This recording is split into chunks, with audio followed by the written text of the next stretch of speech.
for salmon fishing on the Kenai River and was the image of the Alaskan outdoorsman loving his life in that rugged environment.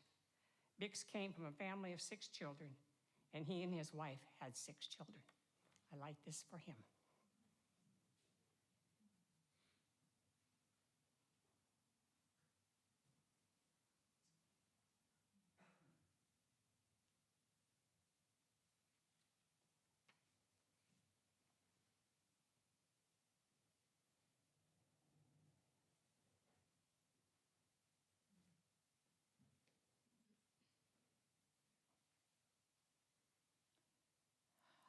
I'm Caroline Eastman, and I'm lighting this candle for my sister-in-law, Janice Carter Evans, who died last week.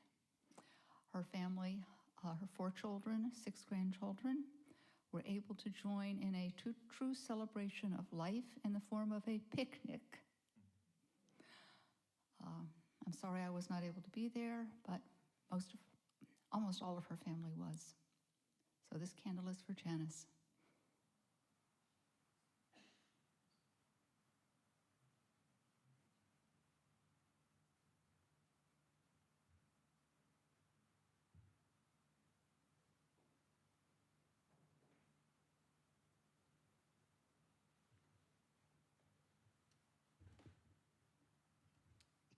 I want to take this opportunity to light a candle for 2 of our members who are not doing well, Sandy Shuban, that we need to remember in our thoughts and pour some love her way, and also for Dr. Ron Edge, who's in the hospital with spinal issues. So I was able to see Ron a couple of times this week and let everybody know exactly who was lying in the bed there that they were talking to. So it was really great opportunity to see him, but we wish them both well and speedy recovery.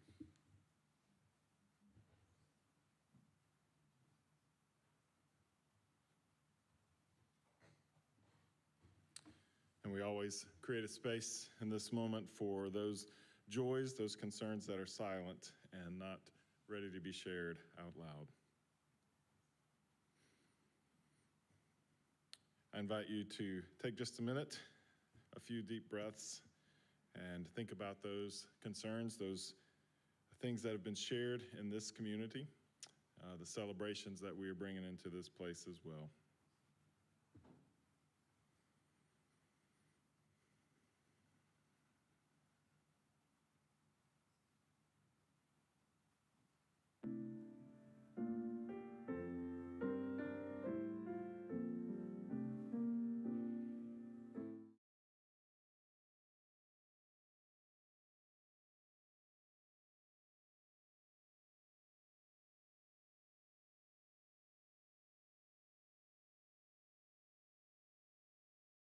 As we prepare for our offering this morning, our Share of the Plate recipient is Harvest Hope Food Bank.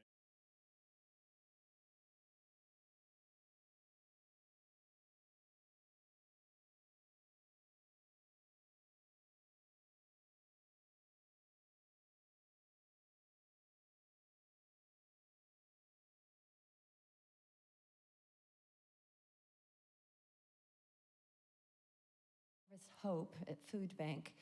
The needs have increased tremendously, certainly during COVID, and they continue to be high.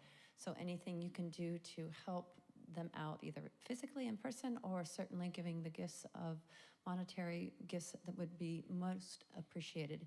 Please know that they don't turn anyone away, and so we can imagine that those needs have just increased tremendously. I'm also going to take this opportunity very quickly to thank you for putting in nominations for the Share the Plate organizations for this coming year. We have those all tallied and whatnot, and we'll be ready to start our voting for specific 11 groups for 11 months. One is predetermined. So voting will start next week. We really hope that you'll start voting online. That is something, a new opportunity this year, and that's very helpful for us. It's helpful for you. You'll have all of the nominees right there online on our website. The ballots will be available, hard copies if you need them. I do encourage you to go online if you are able. That would be very, very helpful. And you'll receive all those nominations in various other forms next week as well. We're trying to get away from paper, though, so thank you very much. Thank you, Nancy, and we look forward to.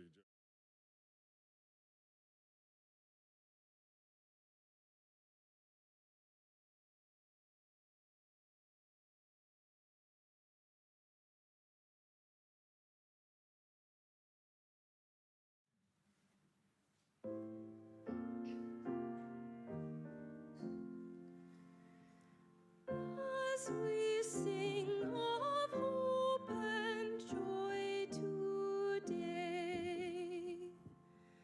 some know only anguish and despair.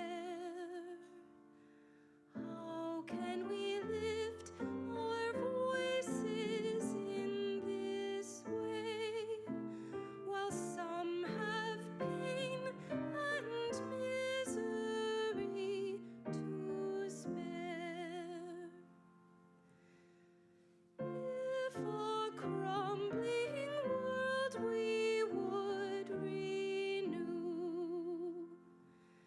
we must sing no ordinary song. Peals from a noisy gong will never do.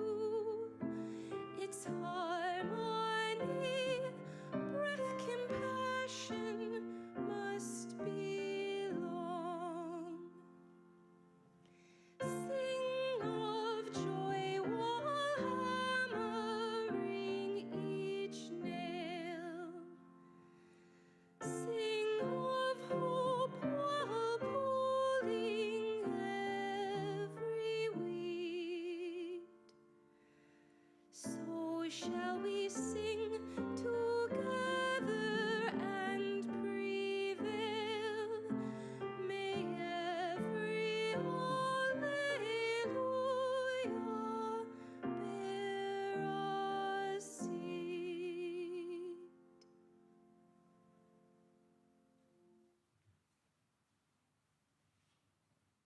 The election and what it means for us here at the UUCC to support the efforts for every voice to be heard and every vote to be counted. It really comes straight from the core of who we are as Unitarian Universalists. We are guided by 7 principles that really outline a way of being and a way of functioning in our community, a way of functioning together in community, and what we value as far as what motivates our actions. Our fifth principle simply says that we have the right of conscience and the use of the democratic process within our congregations and in society at large. The democratic process within our congregations and in society at large. One of the things I love about the 5th principle is that obviously the goal is to celebrate democracy in the community at large, but it acknowledges that it first has to begin here. Our best way to enhance freedom, as Jimmy Carter said, in other lands is to demonstrate here that our democratic system is worthy of emulation. So I think about that and all the work that we're doing, all the progress that we're trying to make around voting and voting activity and showing up at the ballot, making sure that all votes are counted, making sure that voting is fair. We never can forget that it first has to begin here in this congregation with how we handle our business in this place.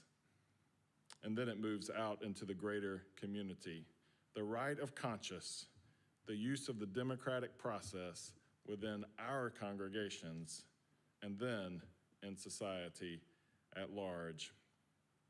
In marriage with the first principle, the 5th and the first principle work together. For the first principle says that we celebrate the inherent worth and dignity of every person. So those are 2 principles that we build on this week when we think about the election, when we think about voting, making sure that voting is safe, making sure that voting is fair, and making sure that voting is counts. Every vote counts. To say that we believe that every person has inherent worth and dignity and radical democracy, the democratic process. You know, I have to admit that sometimes I look around and I think it would be really good to prevent this group from voting. How tempting it is to kind of look around and say, well, maybe we should limit the vote for certain ways, certain criteria. That is the human temptation to say every vote shouldn't count. But true democracy says every vote counts, even if it doesn't go our way. You know, Thomas got it this morning, right? An adult concept that not always every vote goes my way, but my vote is important. My vote has a place. The inherent worth and dignity of every person. John Adams, who was a staunch radical around the democratic process, even in his limited understanding, wrote, "We must fight for liberty so that my sons have the freedom to study the philosophy and the arts." His sons. Think about the work that we have done so far and what radical democracy means, that every person has an equal vote. Think about the work that we celebrate around the suffrage movement and the women's right to vote. Think about the work that we celebrate around civil rights when we stand on the other side of the Selma Bridge and celebrate where we have come. And if nothing else, think about the work that we have left to do.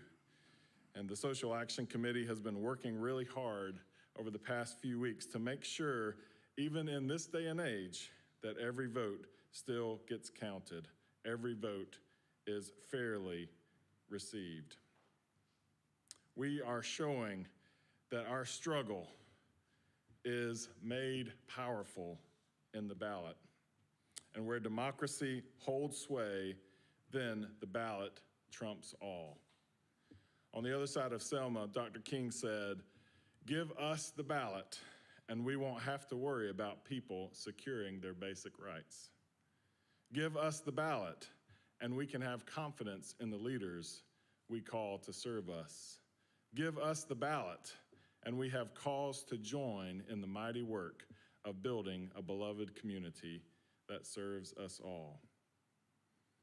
But as a congregation, we have to come back to those two principles: a belief in the democratic process and the right of conscience, and a belief in the inherent worth and dignity of every person.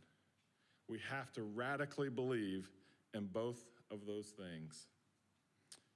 The psychologist Alfred Adler says that every human being is born with a sense of insecurity and inferiority. Maybe not possibly born with it, but at least born with the potential, in that human beings are one of the very few creatures in the world that are born not able to care for themselves independently. And because we are not able to care for ourselves independently, Adler says every human being then has a sense of insecurity and inferiority that is absolutely normal.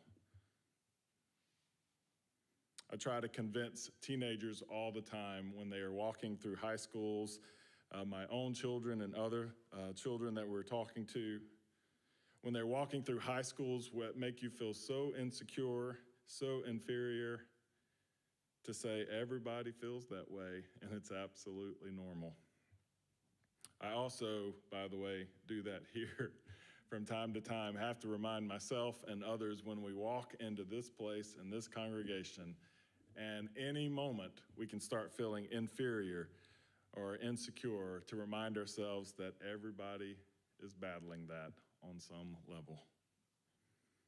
One of the things I love about Adler is he says, even though this is normal and everybody is dealing with it, what happens is we attach it to something. We attach that inferiority or that insecurity that's to something that has been communicated to us. You are too tall, too short. You are the wrong race. You are the wrong gender. You don't understand your gender. You don't understand who you are as a person. You don't feel comfortable in your own skin. You're gay. You're bisexual. You're transgender. We have so many ways that we can attach insecurity and inferiority to something that really is a myth of our culture. And so for us here at the UUCC, when we say we value the inherent worth and dignity of every person, we are literally saying your insecurity, your inferiority that has gotten attached to something that you believe, that you've been told is wrong. You are a person of worth, period. You are a person of dignity, period, no matter what. We have so many things that we can attach that to, subtle things, things that we imagine in our mind or things that we assume when we walk in a room. And that old insecurity and inferiority can creep up at any time because it's been with us all our life. That shadow can creep up and tell us that our voice doesn't matter, our voice doesn't count. It is our job here at the UUCC to constantly remind ourselves and each other that you are a person of worth. You are a person of dignity, period, no matter what. Adler himself said, "It's always easier to fight for one's principles than to live up to them." How important it is for us here when we are part of a culture that tries to say this vote doesn't matter or this group of people should not be counted the way that others are counted, or we should try to kind of make the vote happen where certain groups of people aren't counted. It's very important for us at the UUCC to say every voice matters because every person is a person of dignity and worth, and we are radical with our use of the democratic process in our congregations and in society at large. Former minister at the UU Church just up the road from us in Asheville, Mark Ward, wrote a beautiful sermon on the right to vote and our faith and the intersection of our vote back in 2015. I invite you, it's still available to go and read. One of the things he says in the sermon is that it's true that there's a great leap of faith embedded in this way of thinking because it means that we have to accept whatever is decided is outside of our control. Welcome to living in South Carolina, right? Whatever is decided is outside of our control. But he says we can put our oar in, and in the end, there's no predicting where democracy will take us, and that's all right. Having a voice and living into that voice involves also more than just voting. There are lots of ways for your voice to be heard. Connie shared the great work of the Gather at Your Table and the Social Action Committee.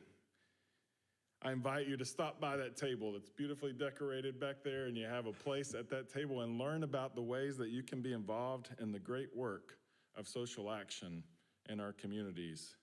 You can write letters. You can attend protests. If you don't have a yellow shirt to attend those protests with you, we will get one for you. You can make donations doing social justice work, and believe it or not, you can even run for office yourself. There are lots of ways to make sure that your voice is heard if you truly believe that every voice comes from a person of inherent dignity and worth. We have a voice. This is a day to celebrate, to throw up our great principles to the rest of the country and remind ourselves and everyone around us that every person has a voice. It's easy to throw up our hands at the electoral process, and there's so much of a mess that often is involved in it. But I believe there's nothing wrong with our democracy that cannot be applied by, or cannot be repaired by applying more democracy. Mark Ward says in his sermon at the end, "Let us be faithful agents to bring about the change we want to see, to bring into being a society that makes room for all, that serves us all. So won't you join me in the work of this congregation and get out and vote yourselves and help us make sure that every person has access to this precious franchise that is the hallmark of our democracy."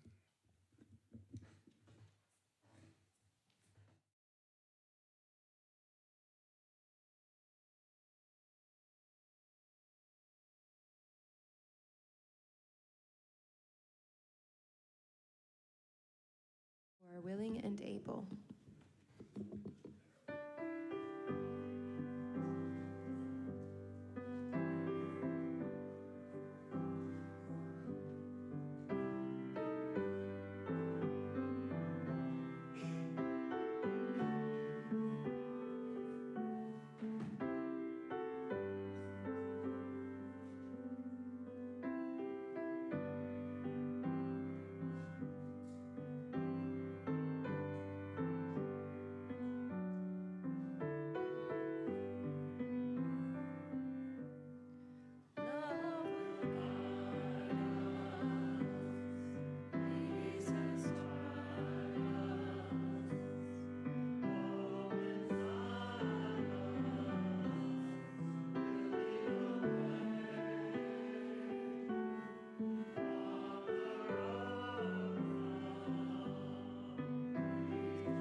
Securing their basic rights. Give us the ballot, and we can have confidence in the leaders we call to serve us.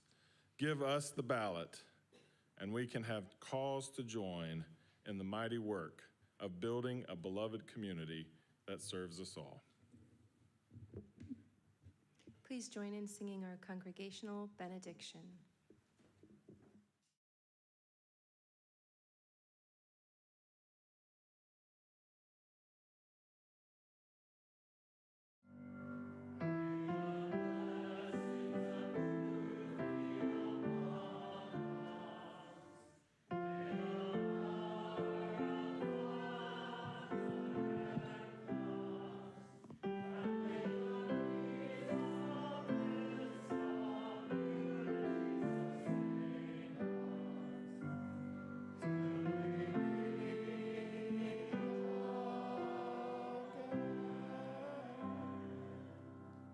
Thank you all for being a part of the service today. We especially like to welcome our guest again, and I invite you to stick around and spend some time with us. For Emily, that introduced herself. So glad that you're here, Emily. Worked at the hospital in our program there.